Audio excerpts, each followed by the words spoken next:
Catholic photography. Be renewed by the Catholic faith.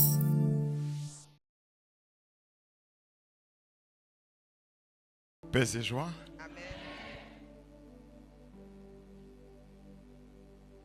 L'épreuve dans l'expérience de foi d'un chrétien. Quelle attitude? Nous allons prendre un chant pour adorer Dieu, appeler sa présence sur nous. Oh, merci Seigneur. Gloire. Est-ce que quelqu'un peut dire gloire au Seigneur? Gloire au Seigneur. Alléluia.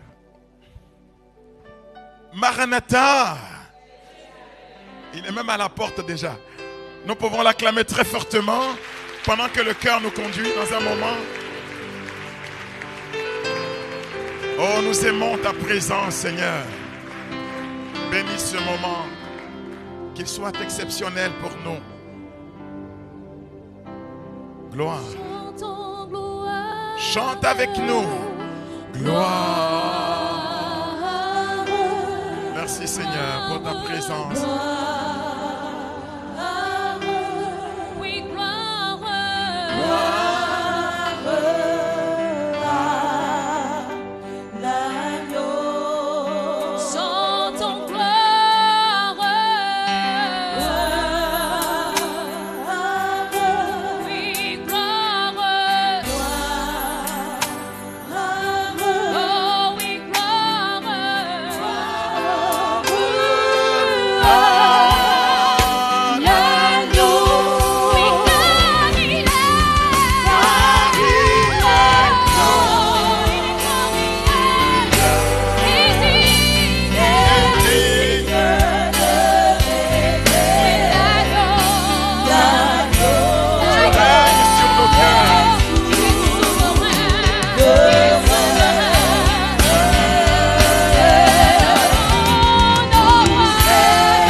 Seigneur, ce soir, dans ces cœurs fragiles et fragilisés, que tu veux réconforter, du réconfort qui vient d'auprès de toi. Sème en nous la puissance de ta parole et que ta parole nous fasse du bien ce soir. Tu dis toi-même que cette parole est la puissance dont Dieu se sert. Lui qui au commencement a dit que la lumière soit, pour que la lumière jaillisse de nulle part. Qu'il prononce une parole qui change le cours de ma vie, qui me donne les ressorts dont j'ai besoin pour me tenir debout face à l'épreuve. Seigneur, nous avons tellement besoin de cette présence merveilleuse, de la présence que tu veux, oui, toi-même, semer en nos cœurs. Donne-nous ta présence, Seigneur. Au moyen de ta parole, elle est une lampe à nos pieds, qu'elle soit une lumière qui conduit notre sentier. Cher Saint-Esprit, merveilleux don du Père et du Fils, nous avons besoin de toi pour que tu donnes vie, force et vigueur à cette parole. Qu'elle ne soit pas une parole d'homme, mais qu'elle soit la parole de Dieu, une parole d'autorité. Car lui, le Maître et le Seigneur, n'enseignaient pas à la manière de leur docteur, de leur maître, de leur scribe, mais il parlait en homme qui a autorité. De telle manière que tout lui était soumis à l'autorité de sa parole. Oui, que les portes scellées s'ouvrent ce soir. Que Que les chemins tortueux se redressent ce soir. Pour que nous puissions avancer, Seigneur. Pour que nous puissions marcher vers l'accomplissement parfait de notre destinée en toi, Seigneur. Ô Marie, toi qui as donné visage au verbe de vie, toi que nous célébrons aujourd'hui, toi femme habituée au visage de la Trinité bénie, nous voulons ta présence à nos côtés pour que nous puissions, comme toi, enfanter une bonne parole dans le cœur de ceux et celles que le Père lui-même a appelés de toute éternité et pour qui il a disposé de cette soirée.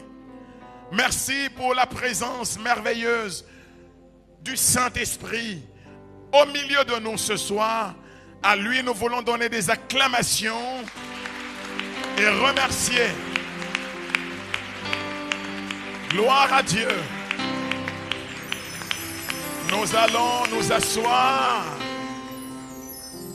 dans ce recueillement. Merci beaucoup à notre sœur Emmanuelle Fox qui m'a invité à cette retraite.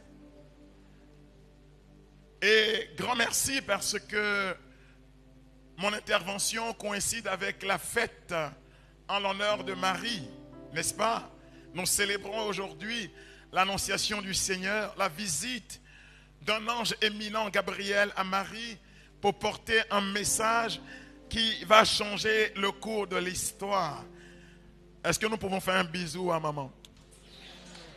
Et puis nous donnons des acclamations. Voilà. Il me plaît de parler de l'épreuve dans l'expérience du chrétien en un moment comme celui-ci, moment où nous célébrons Marie. Une femme exceptionnelle. D'ailleurs, devant elle, Élisabeth dit, tu es bénie entre toutes les femmes. Jamais femme n'a été aussi élevée et admirée. Mais cette femme est une femme habituée à l'épreuve. Souvent nous parlons des vertus de Marie, mais nous n'avons pas souvent fait attention au fait que Marie est une femme habituée à l'épreuve. Tout son ministère public, si je puis dire, c'est-à-dire depuis l'annonce de l'ange, la vie de Marie a été une succession de passages par l'épreuve. Déjà, quand elle devient mère, elle va connaître l'épreuve d'un long voyage qui va l'amener de Nazareth jusqu'à Bethléem, où le Fils de Dieu va naître. Un très long voyage à l'époque d'un recensement. Elle était à terme au cours de ce voyage et avec son mari Joseph, voyage à dos d'âne et à pied, s'il vous plaît. Elle n'a pas eu le privilège d'avoir une place dans la salle commune. Elle a dû donner jour à son fils premier-né dans une mangeoire d'animaux.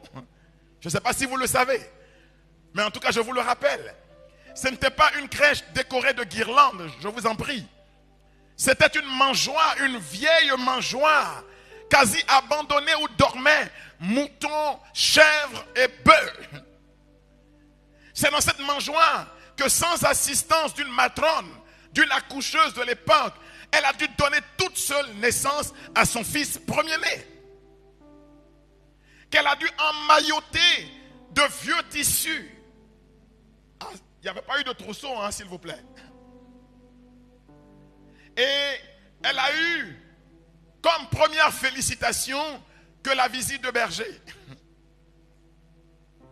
Cette femme, aux premières heures de la visitation des mages, va recevoir un message de son époux Joseph qui va lui dire, j'ai été averti en songe que nous devons quitter la Palestine et nous rendre en Égypte, s'il vous plaît, à pied. Elle a connu l'exil, tenant son enfant premier-né dans ses mains. Elle qui, quelques mois auparavant, avait prêté assistance à Élisabeth, sa cousine. Car C'est un devoir que d'assister une femme qui accouche. Elle ne fut assistée par personne, elle. Elle a dû s'exiler dans un pays inconnu, apprendre une langue étrangère pour faire grandir son enfant. Jusqu'à l'époque où un ange de Dieu parlera à nouveau à Joseph, son époux, pour qu'elle refasse le voyage du retour à pied, s'il vous plaît, et à dos d'âne. Pour revenir à Nazareth, où l'enfant va être élevé. Elle a connu une vie d'austérité, de sobriété. Elle a connu le manque, car elle ne vivait que du fruit du travail du charpentier Joseph. Elle a connu également la disparition de cet enfant, qu'elle veillait comme du lait au feu, car elle savait le message qui reposait sur l'avènement de cet enfant. Elle a dû, pendant 3 jours, porter l'angoisse de sa disparition. Il n'avait que 12 ans. Vous vous souvenez? Marie est une femme d'épreuve. Mais je voudrais vous dire d'ailleurs qu'au jour de la présentation de l'enfant au temple, un homme, en Luc au chapitre 2, le verset 35, qui s'appelle Siméon, lui avait annoncé que sa vie serait faite d'un glaive qui lui transperce le cœur. Marie est une femme habituée à l'épreuve, une femme qui reste debout dans l'épreuve. À 12 ans, je disais, elle avait connu la disparition d'un enfant. Aujourd'hui, quand on vous dit qu'un enfant a disparu sur les réseaux sociaux, vous voyez l'affolement que ça crée. Il n'y avait pas les réseaux sociaux pour être aidé par un appel qui lui viendrait de quelque part, lui disant, on l'a aperçu à tel endroit. Imaginez l'angoisse qu'elle a portée. Et puis, parvenu à peu près à ses 18 ans, Joseph a été rappelé à Dieu. Marie a connu donc très tôt la condition d'une femme veuve, d'une femme qui n'avait aucun soutien. Jésus, avant ses 30 ans, vivait du ministère de son père, de ce qu'il avait appris à côté de Joseph. D'ailleurs, il avait plaisir à se faire appeler fils du charpentier. Je voudrais vous rappeler ici que Joseph n'était pas le seul charpentier de son époque. Mais on n'appelait pas Jésus le fils de Joseph le charpentier. On appelait Jésus le fils du charpentier. Un du exclusif. Pour montrer la qualité avec laquelle cet homme était acharné dans son travail. De telle manière que on l'identifiait à son travail. On disait le charpentier, alors qu'il y avait des charpentiers. Je voudrais que quelqu'un ici fasse la différence, quel que soit le travail qu'il fera, qu'il soit identifié à son travail et qu'il ait la marque de la distinction dans son travail. Oui, avant le temps, Joseph avait la marque de la distinction, il avait la reconnaissance. Il n'était pas un charpentier, il était le charpentier. Dans ton domaine, il faut qu'on cite ton nom. Que tu deviennes incontournable à cause d'une grâce particulière qui passe dans ce que tu fais. Jésus donc était le fils de ce charpentier-là. Et il a fait vivre sa mère jusqu'à l'âge de 30 ans avant d'entrer dans son ministère public. À 30 ans, Marie va connaître un chemin d'itinérance, car elle va devoir suivre son fils qui a dit lui-même, le Fils de l'homme n'a pas d'endroit où reposer la tête. Imaginez, Marie n'avait plus d'endroit où reposer la tête. Car de la crèche à la croix, c'était un pas sans Jésus. Elle a suivi dans un marquage strict Jésus de la crèche à la croix. Paix et joie. Je voudrais vous faire remarquer que la crèche comme la croix ont été taillées dans le même bois. Marie a donc été marquée par cela. Et elle a vu son fils pendant les 3 jours de sa passion terrible. Elle a vu un fils dans la fleur de l'âge, car Jésus n'avait que 30 ans, déchiqueté, accusé, humilié, mis à nu et suspendu au bois infâme de la croix pour mourir afin que toi et moi, nous ayons la vie. Mais j'adore cette image de Jean, elle était debout au pied de la croix. Elle n'était pas courbée ou assise. Je vais annoncer à quelqu'un ici que quelle que soit l'épreuve qui adviendra dans ta vie, désormais, tu seras un homme ou une femme debout. Rien ne va plier ta marche et rien ne va arrêter ta marche. Alors il me plaît de la voir à nos côtés pour entrer dans la mystique de l'épreuve comme moyen de Dieu pour faire de toi un autre. Paix et joie. Si vous êtes là, que vous êtes prêts, on va commencer. Quelqu'un peut dire mon Père avance? C'est que vous êtes là. On peut acclamer le Seigneur. L'épreuve, qu'est-ce que c'est? Qu'est-ce que c'est que l'épreuve? Au sens habituel du terme, et qu'est-ce que c'est que la mystique de l'épreuve, c'est-à-dire l'épreuve en terre chrétienne? C'est bon? Avant d'aborder un sujet, il faut bien en donner plus ou moins une définition. Il faut qu'on ait les contours de ce que nous entendons par épreuve. Puisqu'il y aura un temps de questions, j'aurais même pu commencer par là pour vous laisser me définir l'épreuve. Mais faisons ça plus simple en allant dans le dictionnaire. Il y a une définition positive de l'épreuve dans le dictionnaire. Et il y a une définition, une perception de l'épreuve qui est la perception commune, habituelle, qui est plutôt négative. C'est quoi l'épreuve? L'épreuve est ce qui permet de juger la valeur d'une idée, une qualité, une personne, une œuvre. C'est bon pour tout le monde? Ça, c'est la définition positive de l'épreuve. Mais entendons habituellement par l'épreuve une calamité. Je n'ai pas entendu. Une calamité. Vous êtes là? Habituellement, quand on dit épreuve, c'est pas ça? Une catastrophe. Waouh, c'est une épreuve. Une catastrophe. On entend par épreuve un coup dur qui vous arrive. Ça, c'est une épreuve. Pour dire, c'est un coup dur. Un déboire. Un échec. Ou là, ça, c'est une épreuve.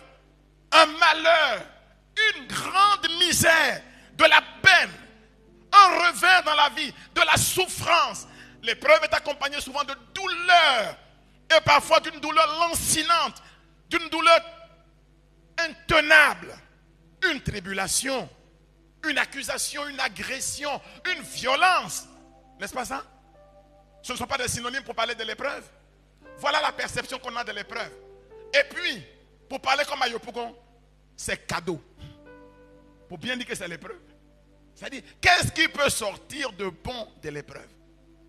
Tout ça pour souffrir, banzan. Paix et joie. Voilà comment nous définissons l'épreuve. Cette définition faite, je voudrais maintenant que nous entrions dans la parole de Dieu. Et je vais vous proposer 2 textes pour nous aider à poser notre sujet. D'abord, Jacques, le chapitre 1er. Vous cherchez Jacques, chapitre 1er. On va lire des versets 2 jusqu'au verset 4 et le verset 12. Jacques, chapitre 1er, verset 2 à 4, point verset 12. Quelqu'un a-t-il le texte? Je veux une prédication participative. On échange. Et puis on prépare 1 Pierre, chapitre 1er. 1 Pierre, chapitre 1er.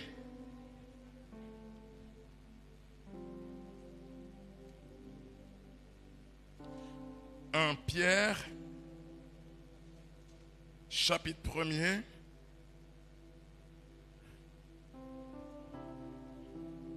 À partir du verset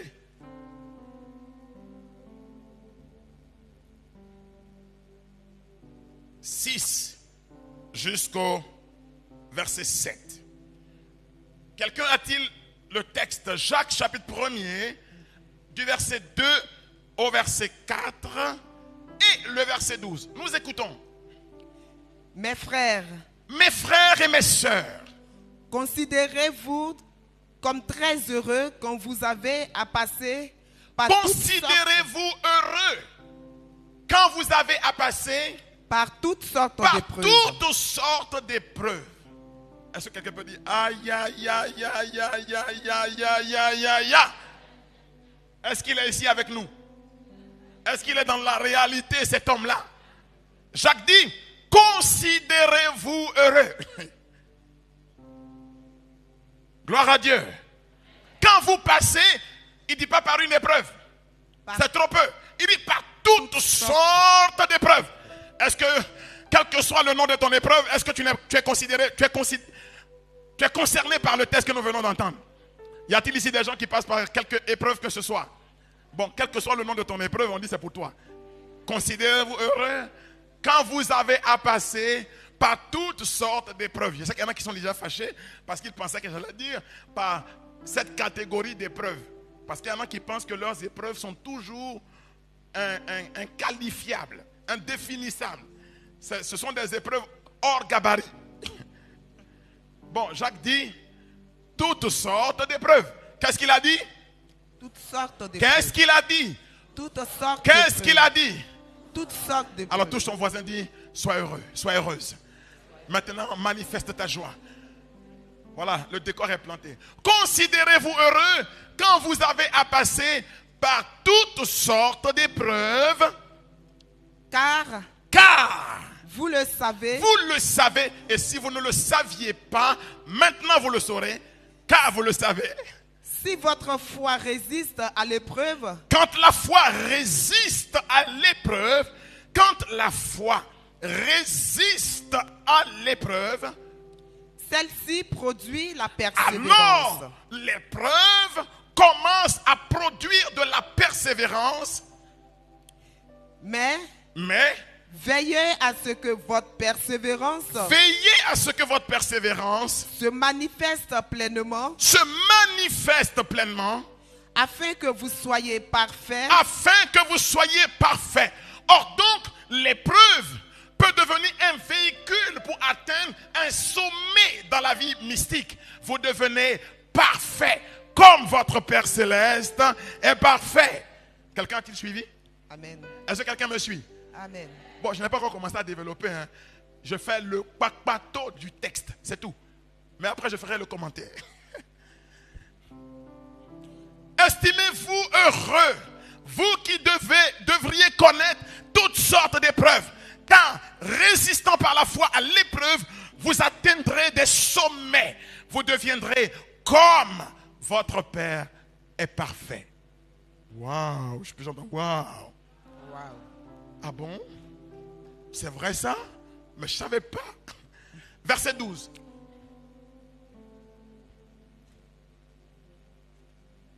Écoutez bien. Hein? Heureux est l'homme. Heureux. Ça dit béatitude pour l'homme. Oui. Heureux est l'homme qui demeure ferme dans l'épreuve. Heureux est l'homme qui demeure ferme dans l'épreuve. Quelqu'un a entendu ce qu'on vient d'entendre là? Heureux est l'homme. C'est une béatitude. Jésus, du moins l'apôtre Jacques, vient de créer une béatitude. C'est-à-dire, il vient de nous révéler un chemin de bonheur. Le chemin de bonheur, c'est quoi? Résister dans l'épreuve. Il dit, heureux est l'homme qui résiste dans l'épreuve. Car, conséquence, car, après avoir éprouvé sa fermeté, il recevra la couronne de victoire. Qu'est-ce qu'il va recevoir? La couronne de victoire. Qu'est-ce qu'il va recevoir? La couronne de victoire. Est-ce que quelqu'un ici se rend compte que l'épreuve est devenue une opportunité et qu'il est à deux doigts de recevoir une couronne de victoire? Amen. Gloire à Dieu. Nous allons lire 1 Pierre au chapitre 1er, 2 versets.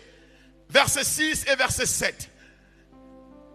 Vous voyez, souvent, on crache sur nos épreuves. Non, ne crache pas sur une épreuve. Quand une épreuve est là, résiste. Ne la cherche pas. Pardon, il ne faut pas aller la chercher. Mais quand elle est là, on n'a pas besoin de la chercher. Elle vient. L'épreuve s'invite. Vous connaissez, il y a des gens là qui s'invitent dans les réceptions. C'est-à-dire, vous ne les avez pas invités, mais ils sont là. C'est comme ça l'épreuve. Mais quand l'épreuve est là, qu'est-ce que tu dois faire? Résiste. Quand l'épreuve est là, quelle est l'attitude? Résiste. 1 Pierre chapitre 1er, 2 versets. Verset 6, verset 7. Ne vous inquiétez pas pour moi. Je fais un peu de sport. Vous vous en réjouissez. Vous vous en réjouissez. Même s'il faut que maintenant. Même s'il faut que maintenant. Réjouissez-vous. Même s'il faut que maintenant. Ça veut dire pour un peu de temps. Vous soyez attristés. Vous soyez attristés. Pour un peu de temps. Encore pour un peu de temps. Par toutes sortes d'épreuves. Nous savons que l'épreuve engendre quoi? La persévérance. La tristesse. Nous savons bien que le produit de l'épreuve, la conséquence première dans l'être de chair que je suis, quand l'épreuve est là, c'est une forme de tristesse. C'est pas ça? Qui est content quand il est éprouvé? Bon, même que s'il est content dedans, mais il ne sourit pas. Paix et joie. Reprends le verset, c'était très important ce verset. Vous vous en réjouissez. Pierre va nous dévoiler les 3 vertus cachées derrière une épreuve. Il y en a 3. Écoutez bien. Donc, vous voyez, quand Paul dit tout concourt au bien de celui, qu'est-ce qu'il a dit? Qui aime Dieu. Tout concourt au bien de celui qui aime Dieu, de celui que Dieu a appelé lui-même selon son dessein. Référence biblique. Romains 8, le chapitre 8, 28. le verset 28. Écrivez ça. Écrivez ça. Écris ça. Vous voyez, quand vous êtes un homme qui avait atteint des hauteurs dans la vie mystique, dans la vie spirituelle, dans la vie surnaturelle, vous ne dites pas les choses au hasard. Vous allez voir comment la vie, ce sera la dernière partie de mon enseignement, comment il n'y a jamais de grande destinée sans épreuve. Oui. Voilà des gens qui disent, nous on veut être mystique, nous on veut atteindre le sommet, nous on veut la gloire. Aïe. Est-ce que tu sais ce que tu demandes à Dieu?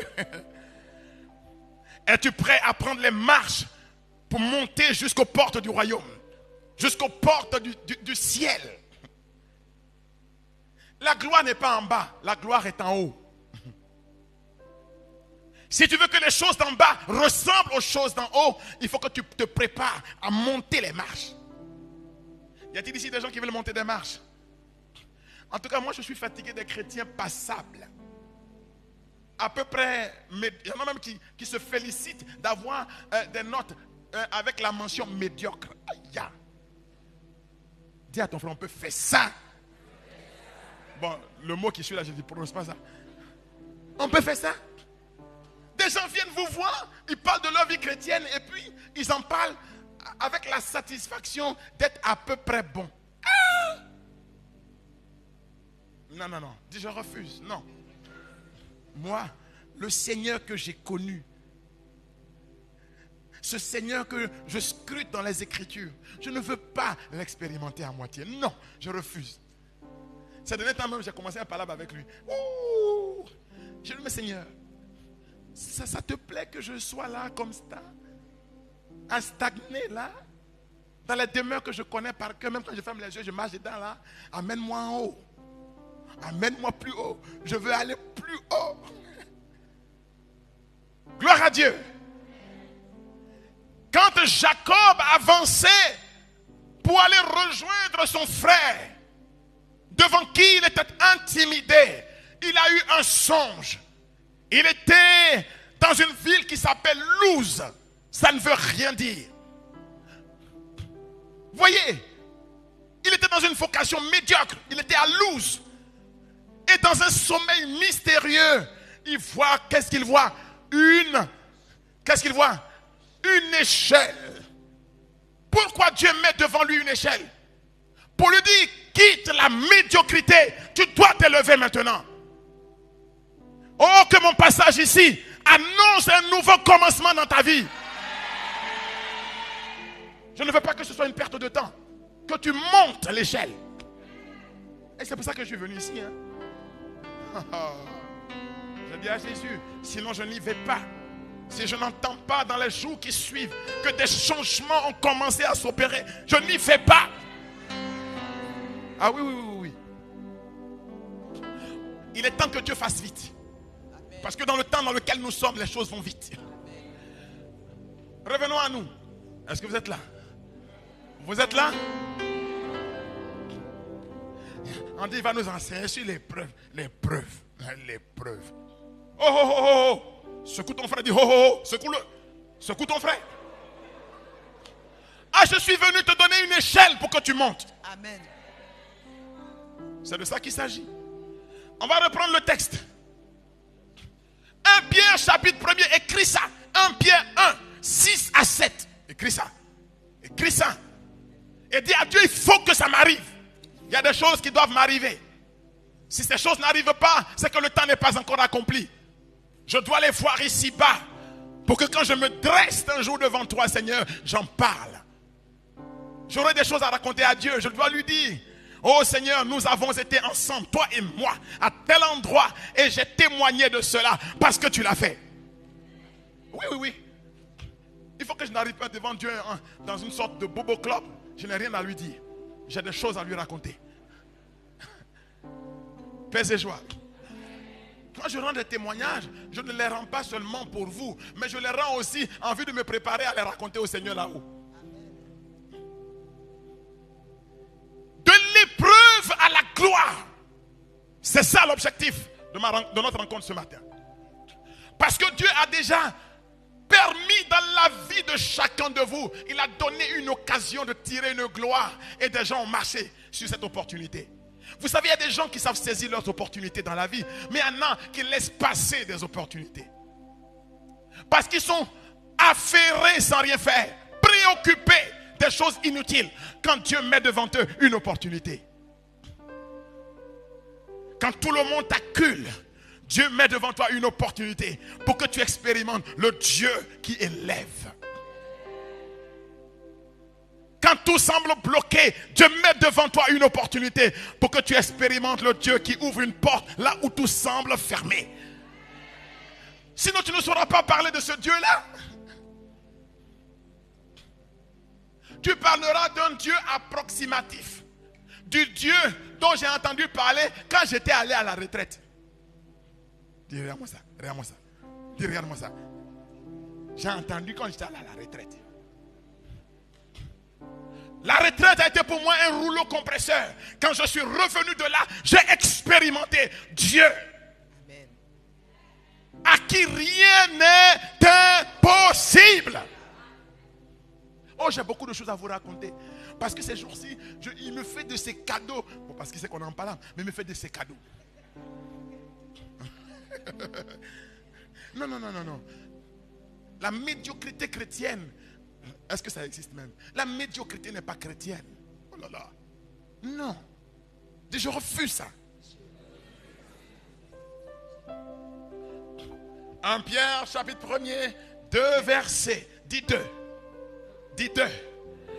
1, 6, 7. 1 Pierre 1, 6, 7. Reprends le texte. Vous vous en réjouissez. Vous vous en réjouirez. Même s'il faut que maintenant. Même s'il faut que maintenant. Vous soyez attristés pour un peu de temps. Que vous soyez attristés pour un peu de temps. L'épreuve ne dure qu'un moment. Mais la gloire durera tout le temps pour moi. Oui. Pour un peu de temps, par toutes sortes d'épreuves. Par toutes sortes d'épreuves. L'or lui-même. Car l'or lui-même. Regardez, regardez, regardez. Même ce qui a de la valeur, ce qu'on appelle l'or, a besoin pour être or de connaître le feu. Oh. Il y a de l'or en toi. Il faut que le feu tombe sur ta vie pour que cet or retrouve son éclat. Ce feu qui vient dans ta vie s'appelle l'épreuve. Ne crache pas sur l'épreuve. L'or lui-même, qui est périssable, qui est une chose périssable, est pourtant éprouvé par le feu. Est pourtant éprouvé, c'est-à-dire mise à l'épreuve par le feu. De même, votre foi, beaucoup plus précieuse que l'or, est mise à l'épreuve, sera mise à l'épreuve, afin de prouver sa valeur, afin de prouver, de révéler sa valeur. La valeur cachée qui est en vous. Alors, je voudrais vous dire ceci. L'épreuve produit 3 vertus dans la vie d'un homme, qui sont les 3 finalités de l'épreuve. Première finalité de l'épreuve, c'est la louange. Que vous soyez un homme de louange, c'est-à-dire quelqu'un qui ne perd jamais sa joie. Romains 8, le verset 28, car il a compris au sens latin du terme, comprendere, il a pris sur lui, il a expérimenté que tout ce qui arrivera dans sa vie sera un avantage pour lui. Je n'ai pas entendu ton amen. Oh, sans l'amen, tu ne peux pas amener ces paroles vers toi. Je dis, je n'ai pas entendu ton amen. Quand tu sais que pour toi, tout ce qui arrive se transforme en bénéfice, est-ce que tu as peur de ce qui arrive? Donc, quel que soit ce qui arrive, en fait, tu es dans la louange et dans l'attente, dans l'expectative de l'avantage, du bonus, du bénéfice qui va arriver. Tu as compris ça? Du village où je viens, parce que moi je suis un prêtre de campagne, on parle à baie. On dit, Nietzsche, est-ce que tu as compris? Et puis tu réponds, ah oh! Ça c'est la façon charismatique de dire, j'ai pris. J'ai vraiment compris. Premier bénéfice de l'épreuve, c'est que l'épreuve va transformer ta vie morose, ta vie d'homme apeuré, d'homme craintif, d'homme toujours dans l'effrayé, d'homme toujours dans l'insécurité. Parce qu'il y a des gens qui vivent dans la peur de demain.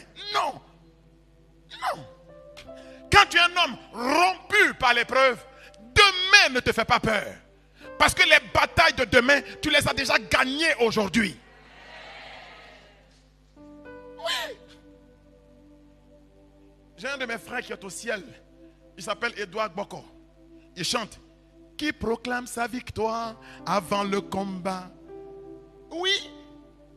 Quand tu es quelqu'un qui est habitué à marcher avec Dieu, tu sais quand quelque chose se lève, que celui qui est avec toi là, il va gagner pour toi. Donc tu n'as pas peur. Oh, tu as des petits moments de frayeur d'homme, mais tu te ressaisis bien vite. Parce que le Seigneur, hier, t'a montré qu'il gagne les batailles. Pour qu'aujourd'hui, tu sois accablé. Non, tu es debout. C'est bon pour tout le monde? Si vous voyez quelqu'un qui est toujours mélancolique, c'est qu'il n'a pas encore expérimenté Romains 8, 28. C'est les gens qui ont peur de souffrir. Ils ont été tellement élevés au biberon,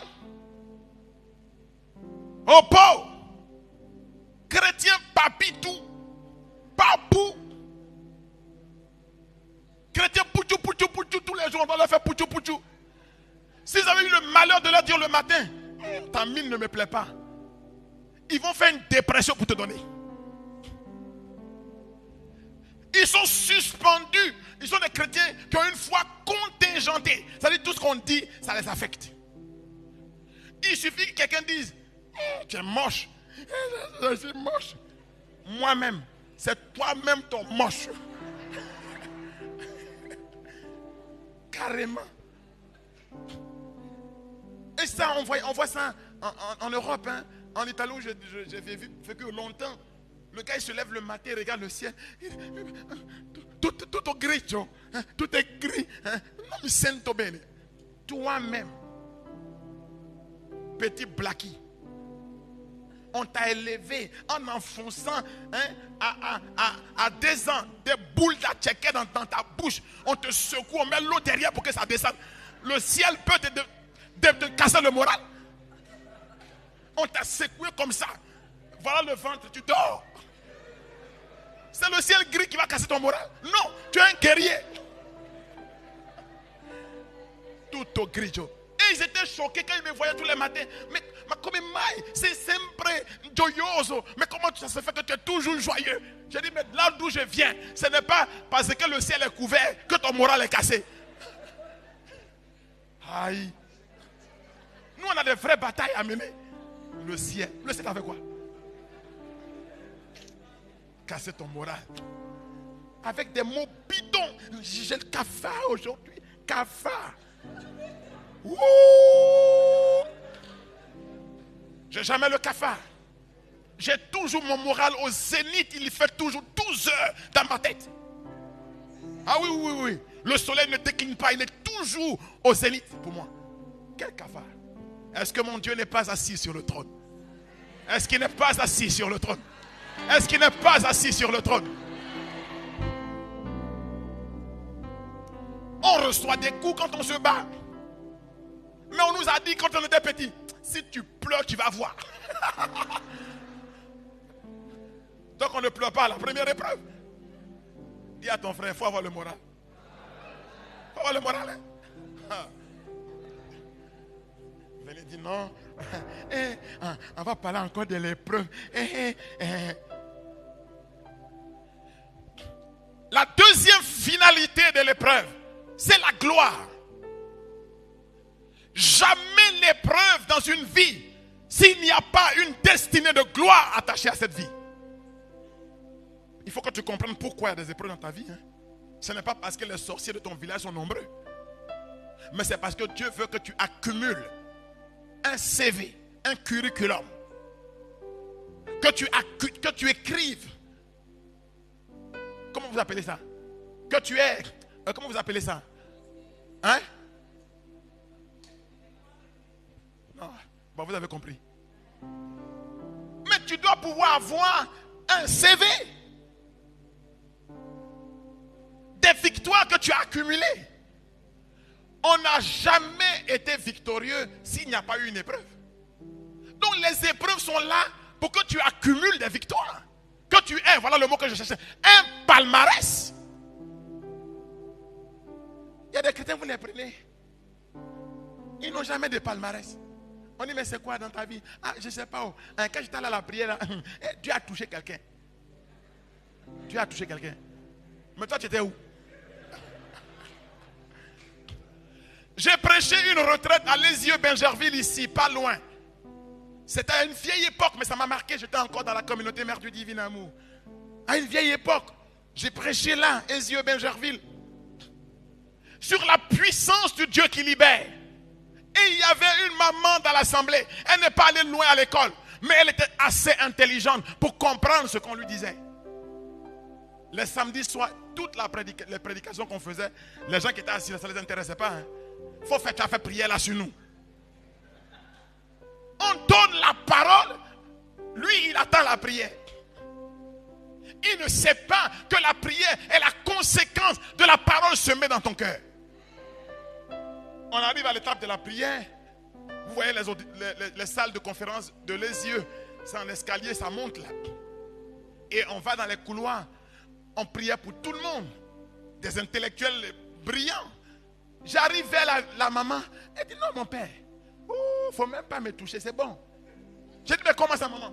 Mais elle dit mais tu as dit tout de suite que celui qui est en nous là, il est plus grand que celui qui est en dehors, non? C'est pas ce que tu as dit. J'ai dit oui c'est ce que j'ai dit. Mais il est en moi, non? J'ai dit oui maman, mais laisse, il va enlever ce qui est dedans là. La femme a pris, vous savez les mamans elles ont souvent un pain sur le pain. Elle a pris, elle a taché le pain.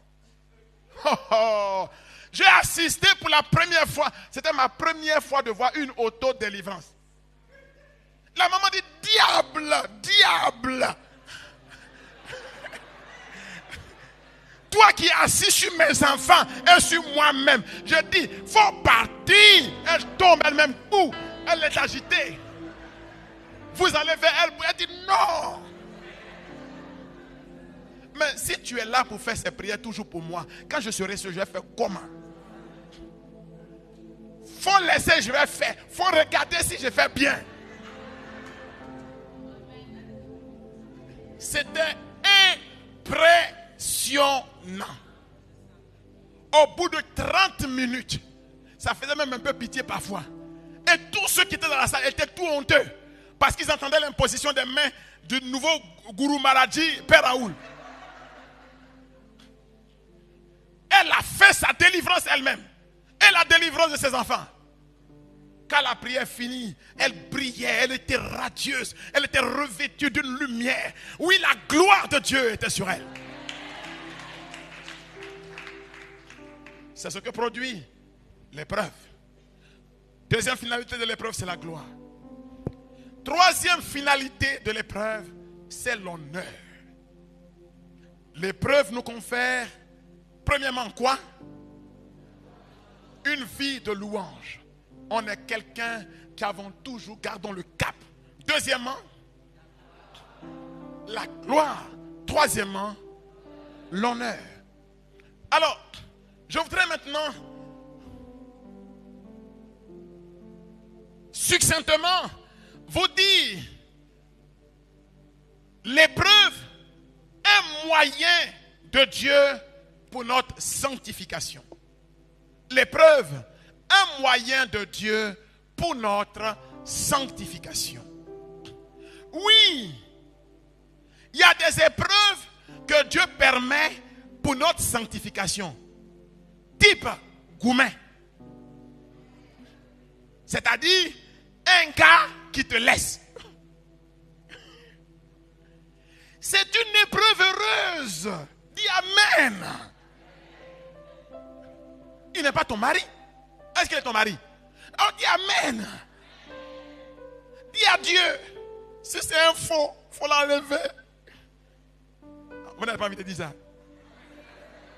Il y en a qui préfèrent vivre avec un faux que d'aller vers un vrai. Aïe, oh! Fais-moi. Comment quelqu'un peut se contenter d'un faux que d'aller vers un vrai? Mais ce que tu ne sais pas, le faux, quand tu l'as dans ta vie, c'est un sursis. Parce que tôt ou tard, il sera faux. Tu ne fais que différer un mal pour demain que tu aurais pu sectionner aujourd'hui. Il n'est pas encore ton mari. Il n'est qu'un gars. Vous voyez, tout le monde était content tout à l'heure. Quand j'ai enrichi, regardez la figure. Ça, c'est les exemples que je ne dois pas prendre. Je vais prendre bien. L'épreuve produit ce qu'on appelle le brisement de notre orgueil. L'épreuve rabaisse notre orgueil. Oh, l'orgueil, c'est le péché du diable. Oui ou non? Oui ou non? C'est l'orgueil qui a valu au diable de devenir diable. Ce qu'on appelle le prince des ténèbres. Il était avant Lucifer, un ange de lumière. Comment se fait-il qu'il est devenu le prince des ténèbres? Parce qu'il a voulu avoir de lui-même une opinion plus grande que ce qu'il était. Paix et joie. L'épreuve nous brise. C'est à cause de l'épreuve que des gens peuvent accepter de parler avec d'autres gens. Tu es serré, tu as fait comment? Oui, il y a des gens à qui Dieu ne donne pas certaines choses parce qu'ils ne seront plus des hommes. Comme on dit chez moi au village, ce n'est plus l'homme, c'est le génie. C'est-à-dire l'opinion qu'ils auront d'eux-mêmes. Exemple, si Père Raoul savait chanter, Dieu ne m'a pas donné ce don. Oui, peut-être que je ne l'ai jamais prêché. Quand je vois les gens chanter comme ça, j'ai envie d'être à leur place. Et puis eux qui viennent prendre le micro ici, ils ne font même pas des voix. Et puis la voix s'en va. Dieu connaît mon cœur, connaissant mon cœur, ne me donnera pas ce don. L'épreuve est le médicament de Dieu pour faire quoi? Pour briser l'orgueil de l'homme. Pour rabaisser notre orgueil. Pour réprouver en nous ce qu'on appelle nos penchants mauvais. Vous comprenez ça? On a des mauvais penchants. On appelle une de mes filles dit, on a des lourds comportements. C'est-à-dire, il y a des gens, leur comportement suffit pour vous étouffer. L'épreuve est le moyen de Dieu pour tailler, pour émonder, pour polir, pour nettoyer, pour purifier. L'épreuve émonde. D'ailleurs, Jésus dit qu'un arbre qui porte du fruit a besoin d'être émondé. Pourquoi? Pour qu'il en porte davantage. L'épreuve ne tue pas. L'épreuve est un remède de Dieu pour que notre vie devienne productive. Il y a des épreuves qui nous ont montré notre vrai chemin. Oui ou non? Je vous raconte l'histoire d'une de mes filles. Vous savez que de la faculté de pharmacie, pour devenir prêtre, je dis toujours aux gens, aimez Dieu sincèrement et aimez-le à fond. La religion, ce n'est pas pour les gens stupides. Il ne faut pas croire que quand quelqu'un prie, c'est parce qu'il est bête ou qu'il n'a rien à faire, il a échoué dans la vie. Non, non, non. Imaginez de la fac de pharmacie, premier travail dans l'église, c'est éducateur. De quoi? Internat. De qui? De jeunes filles. Et Dieu!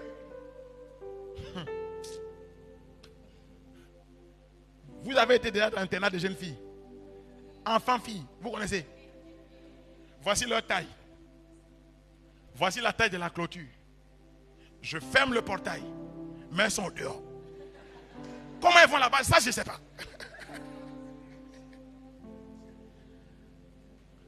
Cité Blanche, Yamoussoukro. Année 93-94.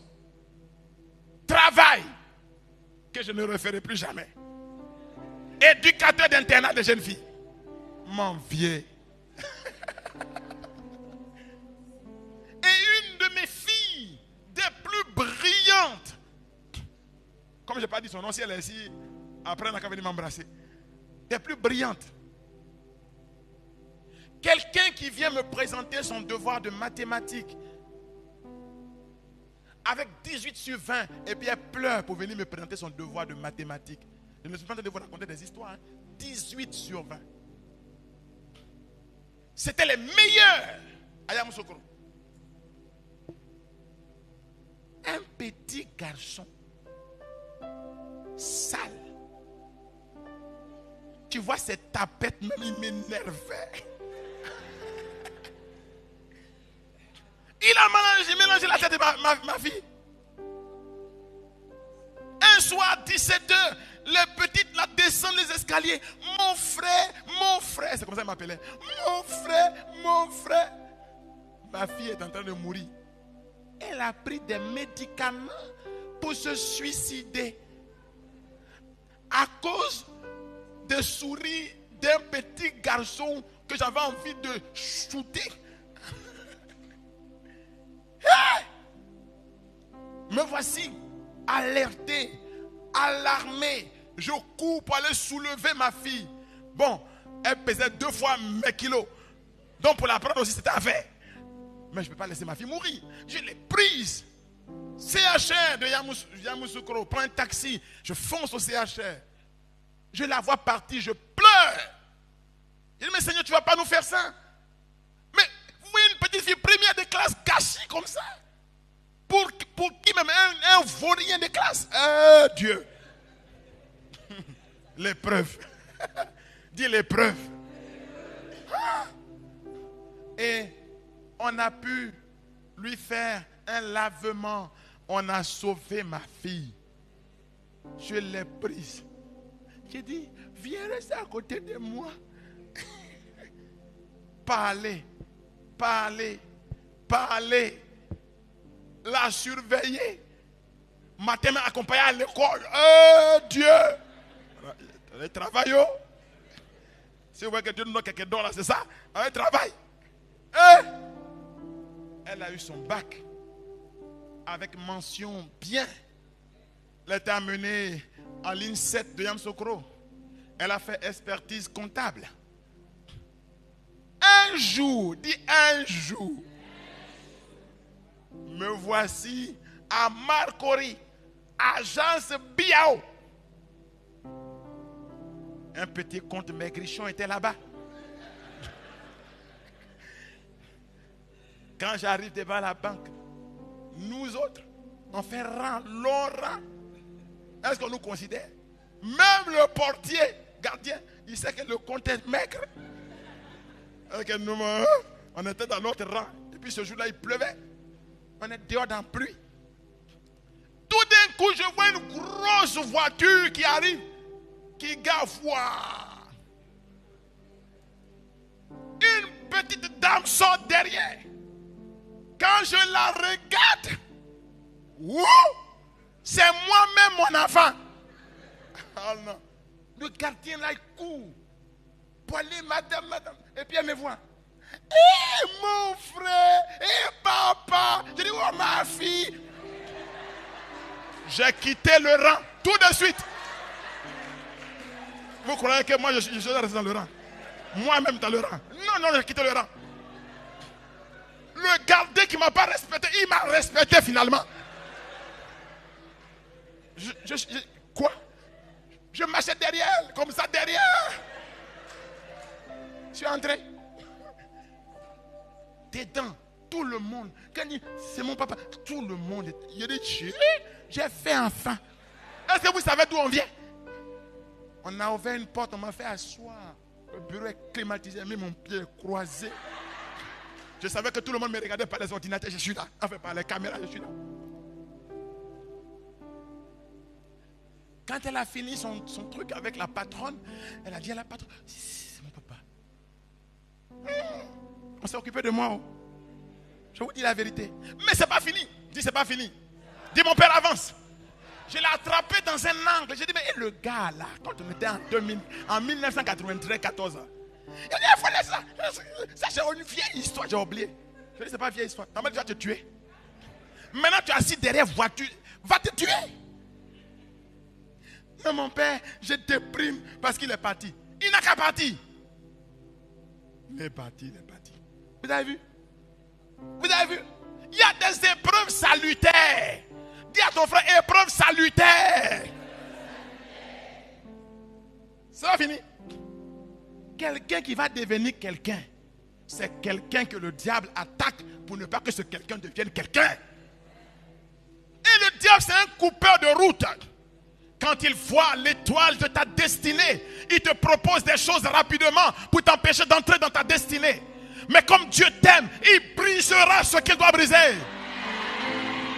Et il faut qu'il le fasse. Que ça te fait mal ou non, moi aujourd'hui j'ai appris cela. Je décrète que Dieu enlève de ton chemin tout ce qui ne peut pas t'amener devant. Oui. L'épreuve est un remède de Dieu. Un médicament pour soigner notre cécité, c'est-à-dire notre manque de jugement. C'est ça l'épreuve. Quand l'épreuve est là, c'est qu'il y a une destinée dans ta vie. C'est qu'il y a une grande étoile qui doit s'élever. Regardez les mages. Ils disent, on a vu son étoile se lever.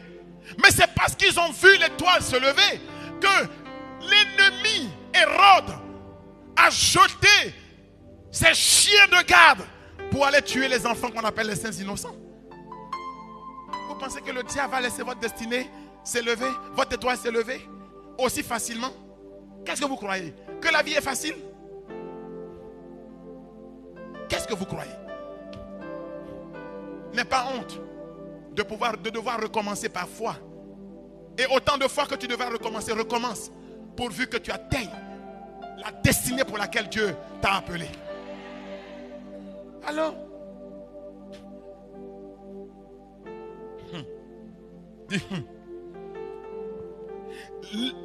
l'épreuve est une école pour entrer dans l'humilité. Matthieu 11, 28. Jésus dit, mettez-vous à mon école, car je suis doux et humble de cœur.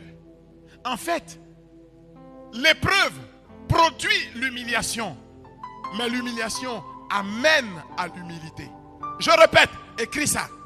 L'épreuve produit parfois des humiliations, mais l'humiliation a un bénéfice, c'est qui nous amène à l'humilité. Vous avez compris ça? Pourvu que tu sois ce que Dieu veut que tu sois.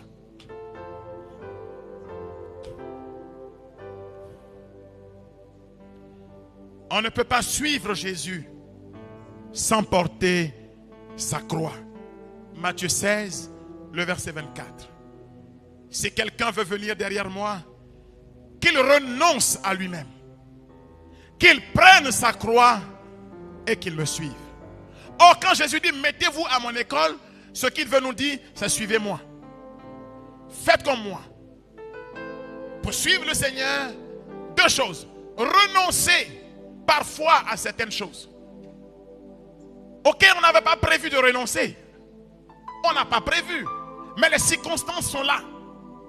Dieu nous résiste par l'épreuve sur un chemin parce que Dieu veut nous ouvrir un autre chemin. Vous avez compris ça? L'épreuve est aussi un examen de passage. Dans le texte de Jacques que nous avons lu, Jacques dit, l'épreuve vérifie quoi? La qualité de notre foi. L'épreuve donne de la qualité à notre foi. De la qualité à notre foi. L'épreuve est enfin un dispositif par lequel Dieu nous prépare à des bénédictions excellentes, à des dons supérieurs. Je voudrais vous raconter que parfois, une longue épreuve est la préparation d'un grand miracle. Dernièrement, j'ai été quelque part pour prêcher dans un pays loin d'ici. Et puis, c'était dans une cathédrale d'ailleurs, on a eu la veillée. Vous voyez, parfois nous-mêmes les hommes, qu'on appelle hommes de Dieu, je vous dis, c'est vous qui boostez notre foi. Parfois nous-mêmes on est incrédules. C'est-à-dire Dieu même passe par toi, mais toi-même tu te rends compte que vraiment c'est un coup de grâce. Voilà que j'annonce dans l'assemblée, par une parole de connaissance que je reçois, qu'il y a quelqu'un qui souffre d'un cancer avancé et que Dieu est en train de guérir. Voilà la parole de connaissance. On peut dire même que le Père il l'a fabriqué dans sa tête. Quelqu'un ici souffre d'un cancer avancé. Ce n'est pas vos évangélisations d'ici où il y a 3000 personnes. Là-bas, là, on est peut-être 200 personnes. Les gens se regardent, qui souffre de cancer ici? La femme se lève. Elle vient, elle reçoit la prière. Comme tout le monde. Et puis le lendemain, elle vient me voir. Elle me dit, mon père, hier, vous avez annoncé quelqu'un qui souffre d'un cancer, c'est moi. Je regarde ses mains, tout est devenu noir. Parce qu'elle fait une chimiothérapie très avancée. Et elle me dit, en fait, mon père, et elle avait le moral, c'est ça qui m'a impressionné. Mon père, les médecins m'ont dit que j'en ai plus que pour quelques semaines. En fait, sous mon sein gauche, il y a une masse qui s'est développée, qui est comme un deuxième sein maintenant. Une masse. Et les médecins m'ont dit, mais chère madame, si on fait l'opération, on vous perd sur la table d'opération. Nous sommes dans un pays super développé où les grands malades paient billet d'avion pour aller se soigner. Et ils vous disent, si on touche, vous êtes morte. Mais si on laisse, vous en avez que pour quelques semaines, alors préparez-vous. Est-ce que ce n'est pas mieux qu'on vous laisse préparer tranquillement votre mort? Quelqu'un vient vous s'asseoir devant toi pour te dire, je suis en train de préparer ma mort. Tiens, dis tiens. Aïe.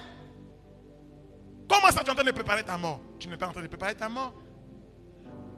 J'avais l'envie de pleurer. Je ne savais pas comment. Mais je dis, mais si je pleure, mais elle m'a dit, mais tu n'as pas dit hier que Dieu m'a guéri? Je ne savais même pas quelle attitude avoir. Et là, je confesse, c'est un aveu devant vous. Pour me libérer, je lui ai dit, attends que je te bénisse. Je touche sa tête. Ma fille, va en paix. Le Seigneur est vivant.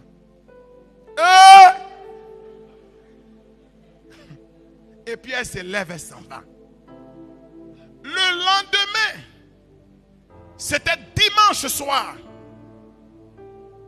La dame vient me voir. Elle insiste pour me rencontrer. Donc, vous savez, quand vous arrivez quelque part, parfois on vous prend au sérieux. Il y a un couteau à côté. Ce que tu veux pas, c'est ce que tu vois. Jusqu'à elle a tellement insisté, elle vient. Elle a dû dire, c'est un grand témoignage, on la laisse venir.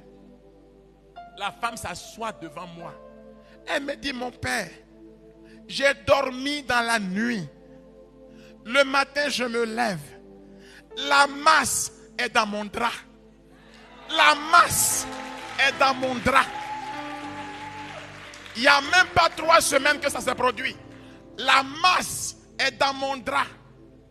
J'ai pris mon téléphone, j'ai appelé mon médecin. Il a dit, mais non, vous êtes en train de vous tuer. Parce que dans sa tête, elle a incisé ou quelqu'un a touché. Venez urgemment, je sors, je viens à l'hôpital vous trouver. Dimanche, quand le médecin voit ça, il regarde. Il dit, mais qui a fait cette intervention? Elle dit, personne n'a fait cela. Je me suis levé le matin. La masse est dans le drap. Elle me dit, mon père, il faut toucher. Je dis, moi-même. Ne touche pas. Amen, là, ça suffit. Hein, c'est ça. Le Seigneur a enlevé la masse. Pourquoi une si longue épreuve? La réponse est Jésus qui nous la donne en Jean chapitre 5, quand il est devant l'aveugle de naissance. Il dit, c'est pour que la gloire de mon Père se manifeste. Je vais dire à quelqu'un, le Dieu que tu adores n'est pas petit. Et il n'est pas aveugle. Lui qui a donné des yeux ne verrait-il pas? Il n'est pas sourd. Lui qui a donné des oreilles n'entendrait-il pas? S'il permet cette épreuve, c'est qu'il prépare une gloire abondante pour toi. Oui. Comment Dieu peut-il enlever une tumeur? Aïe! J'ai vu des choses dans la vie, mais pas ça. Cicatrisé déjà, la masse est dans le drap. Elle a pris le drap pour aller montrer. C'est tombé seul. Le médecin dit, si vraiment cette masse s'est enlevée, c'est que nous pouvons t'accompagner, tu vivras. Vous avez compris ça? C'est maintenant que tu vas l'accompagner. Le Dieu qui a commencé, c'est celui-là qui achèvera. Vous êtes là? Vous êtes là? Vous comprenez pourquoi je peux transpirer? Je dis à ma fille, mon corps est malade, mais ma bouche n'est pas malade. Ce que j'ai vu là, je ne peux pas me taire, il faut que j'en parle. Paix et joie.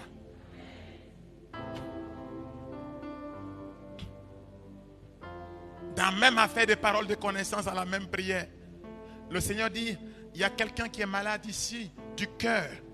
Et il y a comme une fissuration, une perforation, comme si le cœur là n'a jamais été formé. Donc le sang passe d'une ventricule à l'autre. Et le sang, le bon sang et le mauvais sang se mélangent. Et le Seigneur dit, c'est un enfant, il donne son âge, je ne me rappelle plus. Hein. Amenez l'enfant, on va prier. Voilà un vieux papa qui se lève, qui...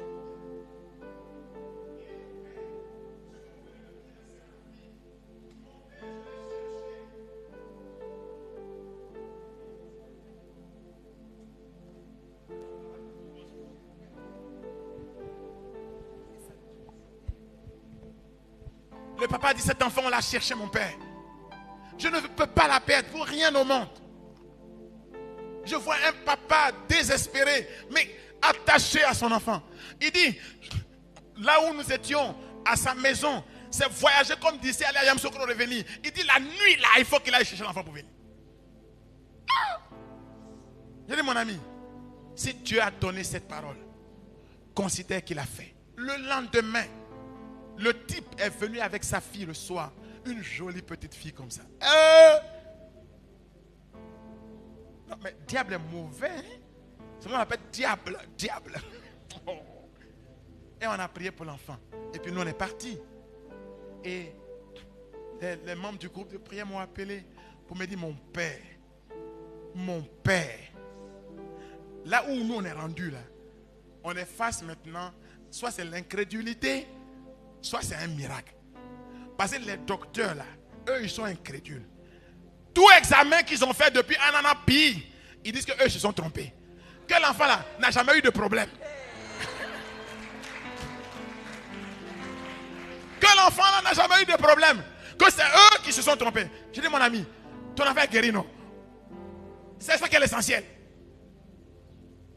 le Seigneur fera des choses qui vont étonner dans ta vie. Paix et joie. L'épreuve dans l'expérience de foi du chrétien. Oui, frères et sœurs, l'épreuve est le moyen par lequel Dieu nous donne de devenir matures. La maturité humaine est le passage par une somme d'expériences qu'on appelle parfois des épreuves. De la même façon, la maturité spirituelle est aussi un chemin de passage par des épreuves. Paul dit, quand j'étais un enfant, 1 Corinthiens, le chapitre 13, à partir du verset 12, il dit, quand j'étais un enfant, je parlais comme un enfant, je réfléchissais comme un enfant, je faisais ce qui était d'un enfant. Devenu adulte, le grand Paul dit, devenu adulte, j'ai renoncé à ce qui était de l'enfant. Oui, frères et sœurs, comment Paul a-t-il renoncé à ce qui est de l'enfant? On va lire un texte. Et cela m'amène à vous parler de l'épreuve comme un indice de grande destinée. Écrivez ça. L'épreuve, un indice, un critère pour reconnaître une grande destinée. Commençons par l'apôtre Paul. Comment l'épreuve a été dans la vie de Paul un critère de grande destinée. 2 Corinthiens 4, du verset 7 au verset 12. Paul dit, j'ai dans ma chair une écharpe, une épreuve, comme un ange de Satan, qui m'a persécuté, pour que moi, Paul, je ne sois pas enflé d'orgueil. Maintenant, regardez les épreuves dans la vie de Paul. Paul, je vous le rappelle, était un homme qui n'avait pas besoin de se déplacer pour aller prier pour des gens. Quand Paul ne pouvait pas se rendre quelque part, Paul prenait le mouchoir du père Raoul avec lequel il s'était touché le corps et il commissionnait pour qu'on emmène comme un sacramental son mouchoir pour aller le poser sur le malade. Et parfois, quand on entrait dans la pièce avec le mouchoir de Paul et que la maladie était causée par un démon, le démon se mettait à pousser des cris et il s'en allait. Un homme qui a accompli des choses extraordinaires et vu des choses que dont lui Paul parle en disant qu'il n'est même pas permis à un homme de les répéter. Voici la vie de Paul. Je suis sûr qu'ici il y a beaucoup de charismatiques qui veulent être comme Paul, n'est-ce pas? Ceux qui veulent manifester la puissance de Paul, levez la main, je vais voir. Bon, je vais maintenant vous dire le prix qu'on paye pour devenir comme Paul. Il faut lire ça. 2 Corinthiens, chapitre 4, versets 7 à 12. Les saints Paul de la salle là. C'est pourquoi quand vous voyez des charismatiques menteurs qui ne se fatiguent pas, des charismatiques en bourgeoisie, chassez-les de votre chemin. Parce que servir Dieu, c'est être prêt à se dépenser pour ses frères. Il faut arrêter ça. On est là, charismatique, Jean en Jean. Tu leur dis, allons évangéliser au village. Ah non, hein. Moi je prêche dans les salles climatisées. Hein. Oh, bon. Écoutez, c'est que la vie de Paul. Voilà la vie de Paul. Grande destinée va avec longue épreuve dans le chemin. Écoutez. Mais nous portons ce trésor spirituel. Paul dit, mon trésor, le trésor des dons, le trésor de la puissance, le trésor de la grâce, tous ces trésors, je les porte en nous comme en des vases d'argile. Je les porte dans une vie fragile. Écoutez bien. Pour qu'il soit clair. Pour qu'il soit clair que cette puissance, que la puissance extraordinaire vient de Dieu et non et de pas nous. de moi-même. Paix et joie. Mais s'il n'y a pas l'épreuve dans ta vie, comment on peut savoir que ce qui vient là vient de Dieu? Pour toi, ça vient de toi. L'épreuve est un critère de vérité. Écoutez la suite. Nous sommes accablés. Paul dit quoi? Nous sommes accablés. Mais Toi-même, regarde ton épreuve que tu vis là. Est-ce que tu es encore accablé? La petite épreuve que tu vis là. Paul dit, lui, il est accablé. Vous savez ce que ça veut dire être accablé en français? Ça veut dire, c'est même plus vous donner de la tête. C'est Paul, hein? Je suis en train de vous parler de Paul, le champion de l'évangélisation. Celui que tous les pasteurs, tous les prêtres, tous les prédicateurs citent là. C'est de lui que je parle. Mais est-ce qu'il connaît sa vie quand il parle de lui? Il dit, je suis accablé. Nous sommes accablés de toutes sortes de souffrances, De toutes sortes d'épreuves, de souffrances. mais non écrasés. Mais nous ne serons jamais écrasés. Oh, l'épreuve peut être là, mais nous ne serons jamais écrasés. Pour accumuler des victoires, il faut bien passer par des épreuves. Oui. Ensuite, Inquiets, nous sommes inquiets. En général, ce qui amène dans l'inquiétude, c'est le manque. Lui, Paul, il a connu aussi le manque. Hein? Nous sommes inquiets, mais non désespérés. mais nous ne serons jamais désespérés. Parce que à la dernière minute, à l'instant T où les choses doivent basculer, la main de Dieu, qui n'est jamais en retard, agira pour moi. Dieu ne sera, je veux prophétiser sur la vie de quelqu'un. Dieu ne sera jamais en retard avec toi. Amen. Il ne sera jamais plus en retard avec toi. Amen. Oui, inquiet, mais pas désespéré. Ensuite, Persécutés, oui, tu seras persécuté. Toi, tu dis que tu veux servir Dieu. Mais, aïe, quand on veut servir Dieu là, ça veut dire qu'on est prêt à accepter que les gens nous tapent dessus. Tu sais pas ça? Jeune homme, Siracide chapitre 2. Si tu prétends servir le Seigneur, prépare-toi à l'épreuve. Et au jour d'adversité, tiens bon. Vous avez compris ça? Ensuite, persécuté, mais non abandonnés. mais non abandonné. Ça, c'est la vie de Paul. Hein? Paul a été chicoté, il dit plusieurs fois. Il a été flagellé et mis en prison à cause de Jésus. Mais toi-même, tu as souffert quoi à cause de Jésus même? Tu dors à 1h du matin pour te réveiller à 10h. Eh Dieu! Tu peux parler de Dieu? Tu es devant la télé, c'est la télé qui te regarde. 1h du matin. Quand tu te réveilles, tout le monde est parti. Tu peux servir Dieu? Jésus, le Fils de Dieu, on dit avant le lever du jour, il était déjà debout. Mais à quel moment tu seras une sentinelle pour intercéder pour les autres? Toi, tu te réveilles à 10h. C'est ceux pour qui tu pries là, qui doivent se réveiller à 10h. Si vous voyez un charismatique qui se réveille à 10h, dites-lui qu'il doit retourner au noviciat charismatique. Il doit reprendre ses classes. Dieu ne peut pas compter sur lui. On continue. Jetés à terre, Jeté à terre. mais non anéantis. Mais tu ne seras pas anéanti. Même quand ils te jetteront à terre, ils ne pourront pas t'anéantir. Je ne suis pas en train de vous parler d'un film Ibo. Hein? C'est dans les films Ibo, on voit souvent on persécute quelqu'un puis il devient le patron de l'entreprise. Mais Dieu fait ça dans la vie des hommes. Celui qui t'empêche de monter là, tu vas le commander dans cette entreprise. Amen. Oui. C'est de ça qu'il s'agit. Amen. Et il viendra te dire, parce que souvent ceux-là ils sont terribles. Hein? Après t'avoir persécuté, quand tu montes plus haut que lui, il va être le premier à se jouer le gentil qui a parlé bien de toi pour que tu connaisses une promotion. Ta promotion ne vient pas de quelqu'un. Ta promotion vient de l'Éternel lui-même. Amen. Continue. Nous portons sans cesse dans notre corps Nous portons sans cesse dans notre corps la mort de la Jésus, mort de Jésus, afin que afin que sa vie se manifeste aussi se manifeste aussi dans notre corps. dans notre corps. Vous avez compris? Ça, c'est la vie de Paul comme nous l'avons entendu.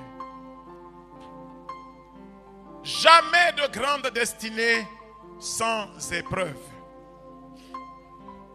Abraham, pour devenir l'homme qu'il est devenu, père de la foi, a connu de nombreuses épreuves.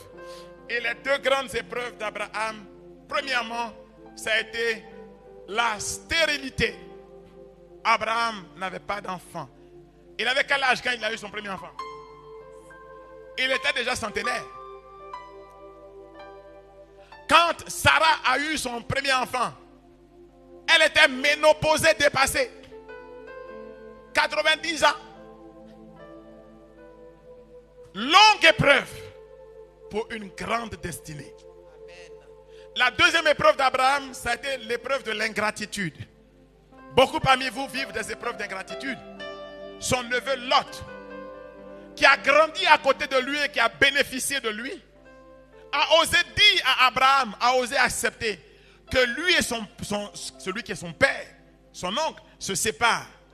Et que lui, Lot, ils choisissent en premier d'aller dans une direction et Abraham, le vieillard, aller dans une autre direction. Un enfant laisse toujours, on nous a appris, son aîné choisit d'abord. Vous savez ce que Lot a choisi? Il a choisi la vallée luxuriante du Néguev qui va vers Sodome et Gomorrhe. C'est la forêt, il y a l'eau. Et puis il demande à Abraham d'aller vers Canaan, le désert. Mais résultat c'est quoi? Le désert a fleuri, le lait et le miel ont coulé, et la forêt dense est devenue un désert parce que le feu de soufre de Dieu est tombé sur Sodome et Gomorrhe. La bénédiction, ta bénédiction, ne dépendra plus jamais de l'endroit où tu es. Mais tu transporteras ta bénédiction où tu vas. Personne ne te volera ta grâce. Partout où ton pied ira, ta bénédiction t'accompagnera. On lit ça dans le psaume 23, le verset 6. Écrivez ça. Tous les jours de ma vie, la grâce et le bonheur m'accompagneront. Donc Abraham, le père de la foi, a connu l'épreuve. Pas seulement Abraham. Moïse,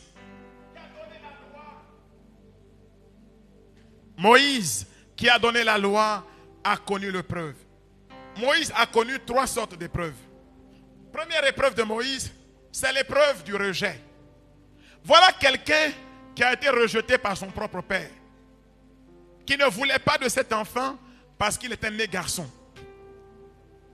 On a dû le cacher.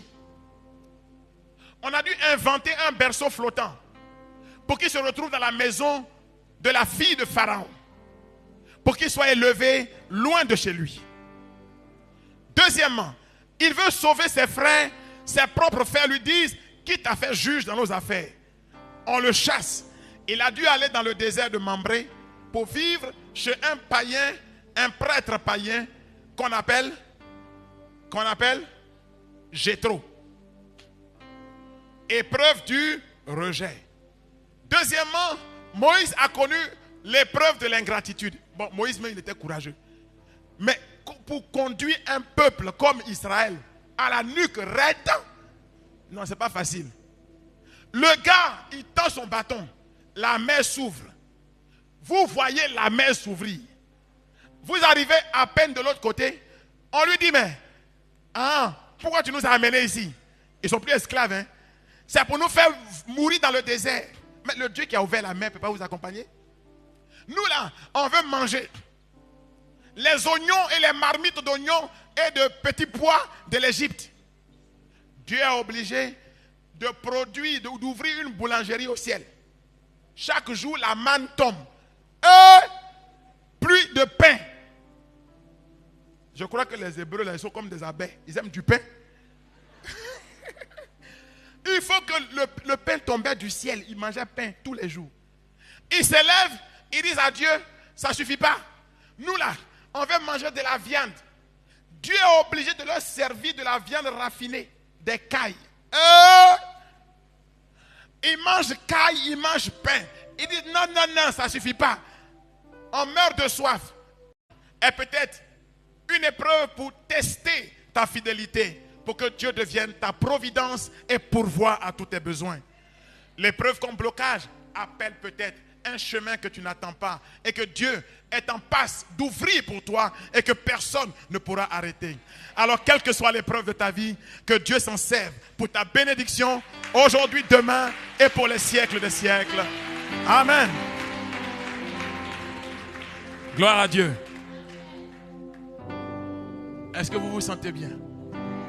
Je veux qu'on acclame encore le Seigneur.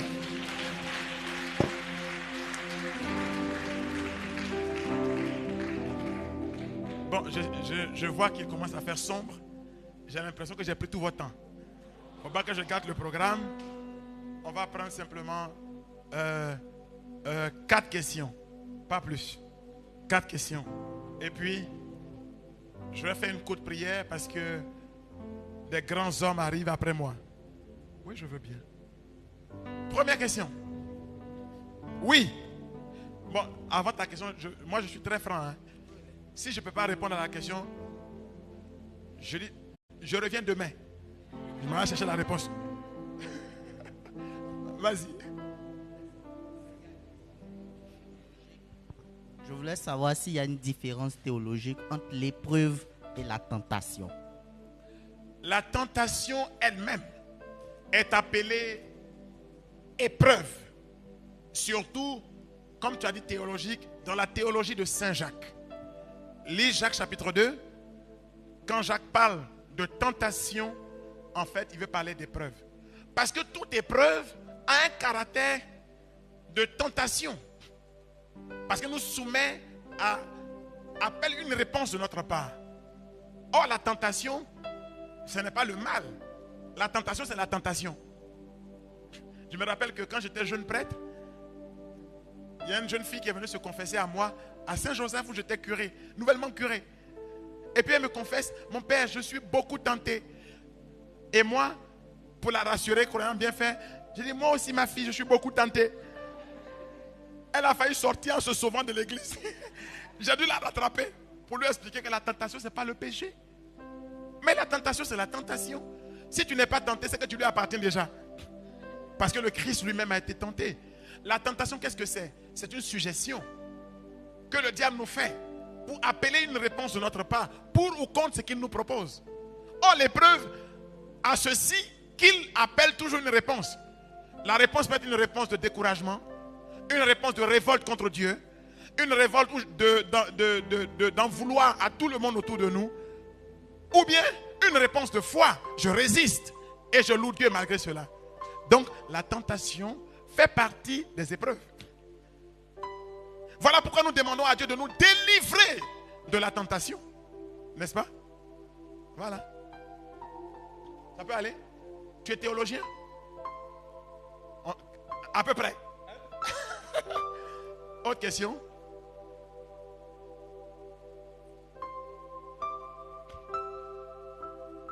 Oui.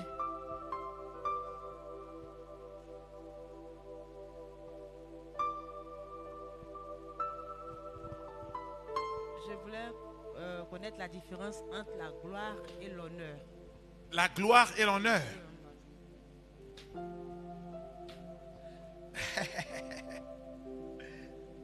L'honneur, c'est une dignité particulière. La gloire, c'est une valeur. En hébreu, la gloire, c'est la kabot, c'est le poids réel. C'est ce que tu vaux réellement. C'est un éclat sur ta vie. Ok? Ça peut être un avantage que tu as. Par exemple, on dit la gloire de Dieu, c'est l'homme debout. Ça peut être, vous voyez un peu ce que je veux dire? Donc, la gloire est un privilège divin dont nous jouissons parce que nous sommes sa créature. Donc, quelque chose du divin passe à travers nous. Mais l'honneur, c'est une dignité. Par exemple, quand j'ai une promotion, c'est un honneur qui m'est fait. C'est la reconnaissance de quelque chose en moi. Maintenant, les latins disent que cet honneur doit impliquer l'accomplissement d'un devoir. Il ne faut pas vouloir seulement les honneurs. Vous voyez, quand les chrétiens viennent vous voir, ils demandent de prier pour qu'ils aient des promotions. Mais leurs prières sont incomplètes. Ils doivent dire, mon Père prie pour que j'ai une promotion et que je fasse le travail qu'on va me demander de faire, qui est attaché à la promotion. Paix et joie. Ce n'est pas seulement la promotion.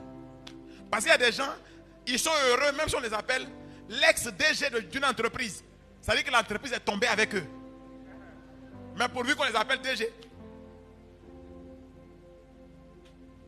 Mais il faut que quand j'ai été DG, l'entreprise connaisse maintenant des grands profits. Et qu'après moi, d'autres familles trouvent du travail dans cette entreprise. Donc l'important, ce n'est pas l'honneur, mais c'est la charge qui va avec l'honneur. C'est bon? Il y a des gens qui disent, je veux un don de guérison par exemple. Mais ils ne veulent pas aller rencontrer les malades. Aïe, dis aïe. Donc ton don de guérison, ça me fait quoi? C'est pour prier à distance pour les malades. C'est pas à faire de distance. Il faut te rapprocher. Autre question? Oui? Un cas pratique.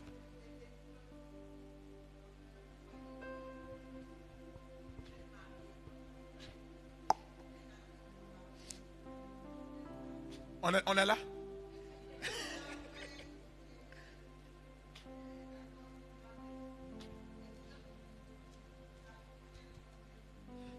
Mais ça dépend. Parce que tu es dedans, mais il faut qu'on discerne. Tu peux t'être trompé en te mariant. Bien sûr. Mais est-ce que, contre ton gré, un homme ne peut pas te laisser puis partir? On va t'appeler comment? Divorcé, non? Donc si tu es là et puis on est en train de te tuer, aïe, c'est pas un suicide?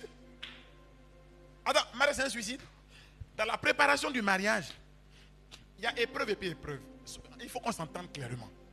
Dans la préparation du mariage, on vous a parlé des finalités du mariage. Et la quatrième finalité du mariage, on dit c'est pour le bonheur des conjoints. On n'a pas d'aller prendre enfant de quelqu'un pour venir la torturer. Ah non, non, non, non, non, non, non. Dis, je refuse. Tu as ma réponse, non? On t'a chassé? De là d'où tu viens? Ah bon, d'accord. Ah, c'est nous là. Nous avons dit aux gens, pour le meilleur, pour le pire. Mais il y a les épreuves du mariage qui sont à confondre avec la bêtise de quelqu'un. Alors il faut faire la différence. Hein? Même la loi de Moïse a prévu que en cas d'union illégitime, on peut se retirer. Moi, je te dis, Mambo, on ne doit pas te tuer là-bas. Paix et joie. Mais bien sûr, on ne va pas dire aux gens d'aller se faire tuer. Mais c'est pourquoi on vous dit toujours. Hein? On vous dit toujours. Regardez bien avant de choisir. Bon, ceux qui sont déjà dedans, là, levez la main, je vois. Bon, vous êtes dedans. Bon, ceux qui ne sont pas encore dedans, là, levez la main, je vois. Réfléchissez bien. Vous avez entendu la vieille mère parler. Réfléchissez. Les conditions pour choisir un époux. Écrivez, je vous donne.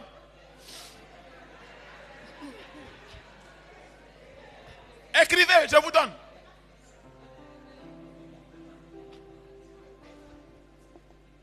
Si un homme te dit je t'aime, respire profondément. Écrivez, écrivez, écrivez. Ah bon. Faut pas nous donner du travail compliqué après. Respire profondément. Respirez. Respire encore. Respire une troisième fois. Regarde-le tout droit dans les yeux. Vous y êtes? Respire encore. Et demande-lui, tu m'aimes comment? Il m'a dit, tu m'aimes comment? Tu m'aimes comme un loco? Ah, je te vois venir, tu es un mangeur, tu veux me manger. Demandez-lui. Première condition, tu m'aimes comment? Deuxième, il faut qu'il soit un homme de bien. Psaume 112, verset 5. Un homme de bien. Un homme de bien, on le reconnaît à deux choses. Écrivez. Première chose, un homme de bien a pitié. Un homme de bien a pitié. Maman, garçon qui est au dehors tous les jours, il n'a pas pitié de toi. Il n'a pas pitié de toi. Un homme de bien a pitié. En plus, C'est dans le quartier même qui cherche femme. Il n'a pas pitié de toi. C'est-à-dire qu'on n'a qu'à se moquer de toi. Même ta dignité, c'est un chiffon. Oh, on peut faire ça.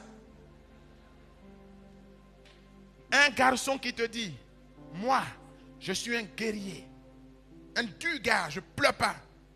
Il t'a donné le chemin pour que tu... Ce n'est pas un homme, c'est génie. Quitte dedans. Pendant que tu gémis, tu es malade. C'est le dernier cadet de ses soucis de te demander, mais ta santé c'est comment? C'est quand vous serez marié qu'il va prendre soin de toi? Mes enfants, qu'on vous parle comment? L'amour de mariage, c'est l'extrême attention à l'autre. Vous m'avez entendu? Bon, d'accord. Quelqu'un qui n'est pas sensible aux difficultés que tu as dans ta famille, aux difficultés que tu as dans ton travail, aux difficultés que tu as dans ta propre vie, il peut être un mari. Vous aussi. Vous deux.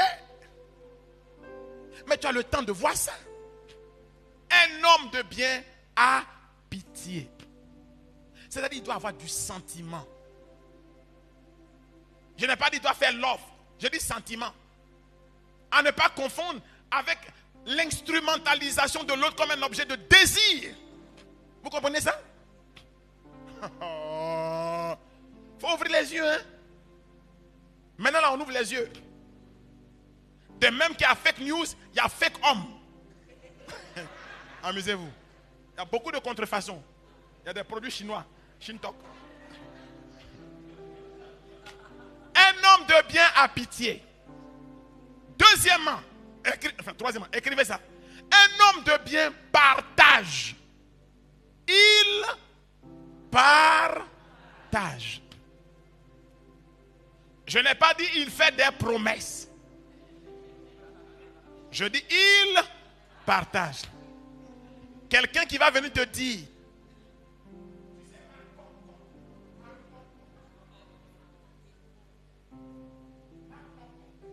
faut que je vous dise ce mot là.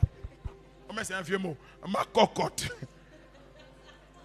Quand plus tard, je serai quelqu'un, je construirai une belle villa pour toi. Dis-lui stop là. Faut charger mon téléphone aujourd'hui même. Quelqu'un qui ne peut pas te mettre une recharge de 1000 francs, cette villa, il va construire pour te donner.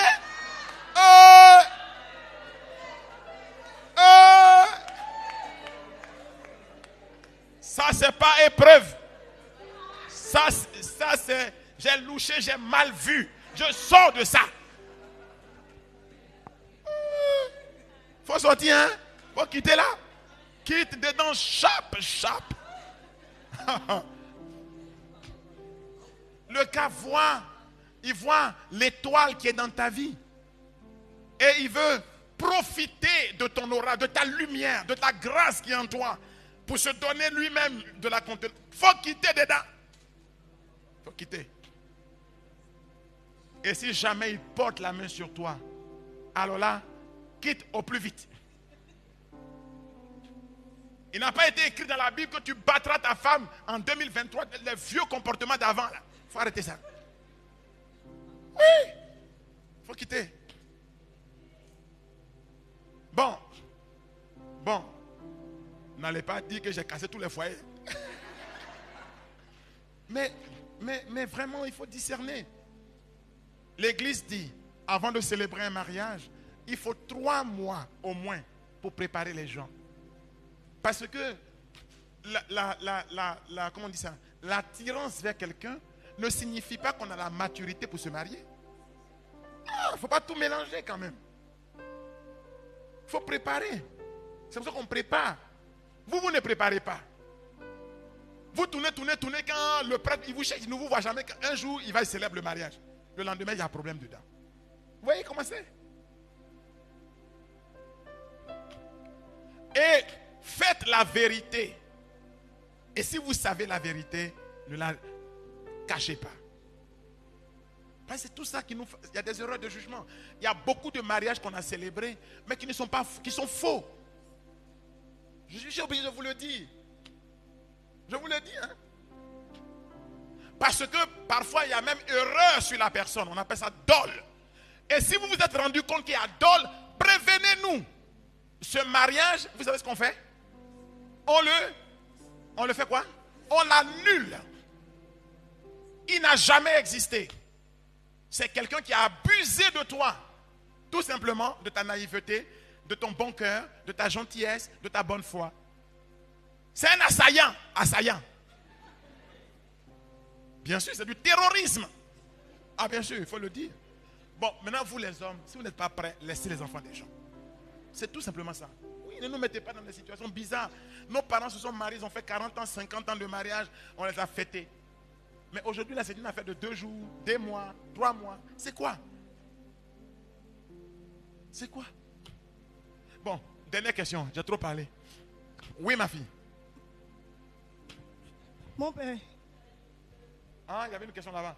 Bon, elle pose et puis vous posez. Et puis j'ai fini. Hein?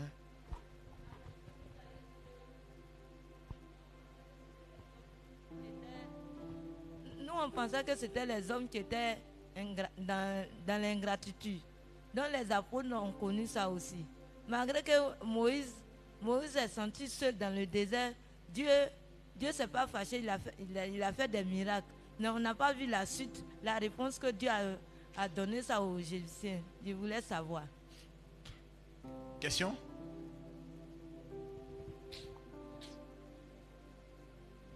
mon père, c'est pour poser la question sur la catéchèse. La catéchèse, oui. Oui, aujourd'hui nous fêtons l'annonciation. Très bien. Alors que nous sommes dans le temps de carême. Bien. Je veux savoir. Je ne comprends pas bien. Aïe. Mais pour tomber enceinte, il y a carême dedans. Non, mais... Il faut 9 mois pour qu'elle accouche en décembre. Jésus, on l'a accouché en décembre, non? C'est pas ça? Grossesse, ça c'est pas 9 mois. 25 décembre, on l'a accouché, non? Donc c'est plus ou moins 25 mars que ma mari est tombée enceinte. Aïe! Maintenant, pourquoi elle est tombée enceinte 25 mars? Ça, je ne sais pas. Est-ce qu'il n'y a pas de bébé qui naissent en carême? Aïe! En fait, l'Église nous fait revivre le cycle du Seigneur, vu que on a choisi arbitrairement de fêter la dies natalis, le jour de la dies natalis, Noël, le jour du Seigneur, là, le 25 décembre, puisque solstice d'été, et pardon, d'hiver, le jour le plus long en période d'hiver, 25 décembre, Jésus étant la lumière, donc on fête Jésus, lumière, la lumière qui est venue dans le monde, 25 décembre. Alors c'est dit intelligemment que 9 mois qu'il a fait comme tout le monde dans le ventre, certainement que l'annonciation de l'ange s'est donc produite le 25 mars. C'est ça. Ça c'est un coup de catéchèse. Hein? Donc liturgiquement parlant, on a rebroussé chemin, on a dit bon, on va fêter l'annonciation le 25. Ce sont les dates conventionnelles dues à la planification liturgique dans le temps. Bon. God bless, bless, bless, bless, bless. Alléluia.